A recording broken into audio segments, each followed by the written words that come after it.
नमस्कार शेतकरी मित्रांनो, स्वागत आहे आपल्या पेजवरती. मित्रांनो, मागील आठवड्यामध्ये एक 10 दिवसापूर्वी या शेतामध्ये मित्रांनो मी खडका नावाची तुरी पेरली होती. म्हणजे पेरली होती मित्रांनो, मी प्रत्यक्ष हाताने त्याचं टोपण केलं होतं. पण मित्रांनो, त्यातली काही पाखरांनी खाल्ली म्हणा किंवा काही उगवली नाही म्हणा, ते XYZ काही असेल.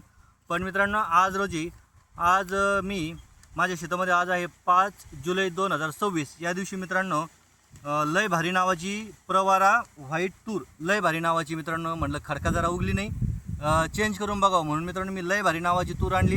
ही लय भारी नावाची एक बॅग आणली मित्रांनो. याच्यामध्ये पण बी ना सीड्स म्हणजे बघा, प्रवारा सीड्स, लय भारी नावाचे सीड्स आणि प्रवारा सीड्स नावाचं आहे मित्रांनो. याच्यामध्ये जेव्हा ही बॅग मी अक्षरशः जेव्हा फोडली तर याच्यामध्ये मी पिकवलेले मागच्या वर्षी तूर आणि जर हे बियाणं जर बघितलं नाही मात्र मित्रांनो याच्यामध्ये जमीन आसमानचा फरक होता.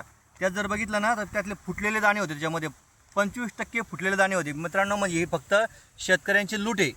आता मला तुम्ही सांगा, हे जेव्हा बियाणं बनतं त्याच्यावर काहीतरी प्रक्रिया होत असेल ना, तेव्हाच हे बी बनत असेल. पण याच्यामध्ये 25 ते 50% पूर्ण फुटलेले दाणे निघले.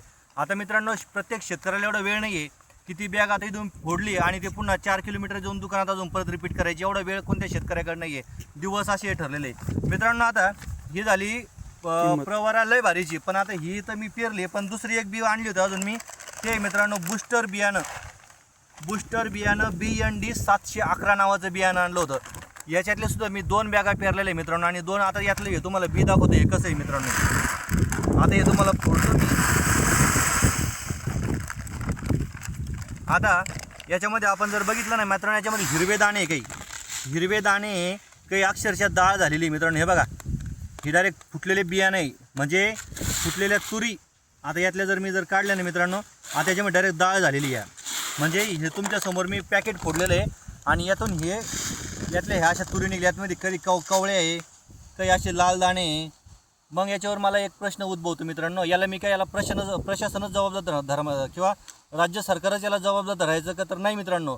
तर जे अधिकारी या भागात आहे, मी आता शेवगाव तालुक्यात आहे मित्रांनो, या भागामध्ये जे कृषी अधिकारी जे या बियाणं पॅक होतं मित्रांनो, याच्यावर पण काहीतरी यंत्रणा असेल ना, याची पॅकिंग होऊन याला पण क्वालिटी चेक करणारं कोण दिलं असेल ना.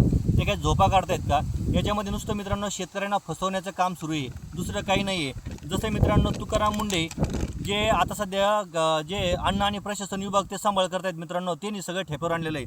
पण मित्रांनो, शेतकऱ्यांविषयी पण असं एखादा अधिकारी समोर येऊन या प्रत्येक बियाण्याची तपासणी झाली पाहिजे आणि यातून मित्रांनो खऱ्या पद्धतीने शेतकऱ्यांना न्याय मिळाला पाहिजे. आता मी शेतामध्ये पण बघितलं मित्रांनो, 100% कोणतंच बियाणं उगत नाही. त्याच्यामागं कारण आहे, तुम्ही जर बघितलं ह्या असे फुटीर बियाणे याच्यामध्ये पण याला कुठंतरी क्वालिटी चेक असेल ना मित्रांनो, तर नक्कीच यामध्ये क्वालिटी झाली पाहिजे मित्रांनो. आणि नक्कीच कृषी अधिकाऱ्यांनी याच्यावर विशेष लक्ष दिलं पाहिजे. भेटूयात मित्रांनो पुढील व्हिडिओमध्ये. धन्यवाद.